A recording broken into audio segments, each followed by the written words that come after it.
Vanessa, tumayo ka dyan. Huwag kang magpapakita sa kanya na mahina ka. Kung si Kiara nga yung nakita ni Mikay, huwag kang magpapatalo sa kanya. Haharapin natin siya. Natin? Of course. Isang pamilya tayo. The minute na pinakasalan mo si Marco, parang anak na rin kita. Kaaway mo, kaaway ko rin. Ang laban mo, laban ko rin. Look, Vanessa, I know we've had our troubles before, but that's all over now.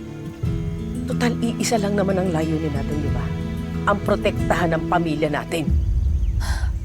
Thank you, Ma.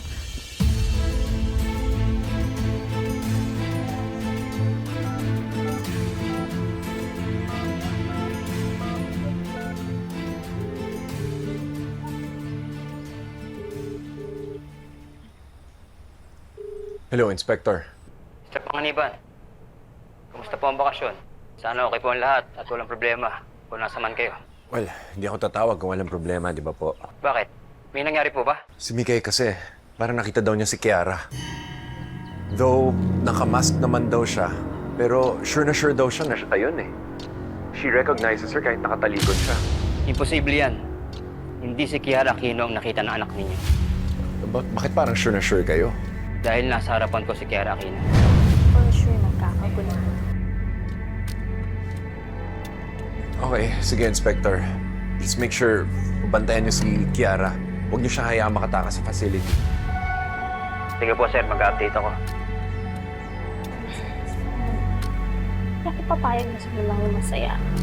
Gusto ko dito, mabubulok ako. Hindi ako mabubulok. Oh! Inspektor! Na-miss niyo ba ako? Wala akong time makipagbiruan. Sagutin mo tanong ko. Hindi mo pa rin ba tinatantanan ng mga panganiban? Bakit, sir? May sumabog bang gulo sa bahay nila? Homemade Molotov bomb po ang ginamit. Wala pong nilagay ng mga pako. Coated gas lang. Madaling gawin, pero nakamamatay. Paano mo nalaman yan? Pakana mo ba yun? Wala akong kinalaman dyan. At kung meron man, ano ko naman magagawa yun na nandito ako? Ano ako, superhero? Magte-teleport ba ako? Hindi ako nakikipagbiruan.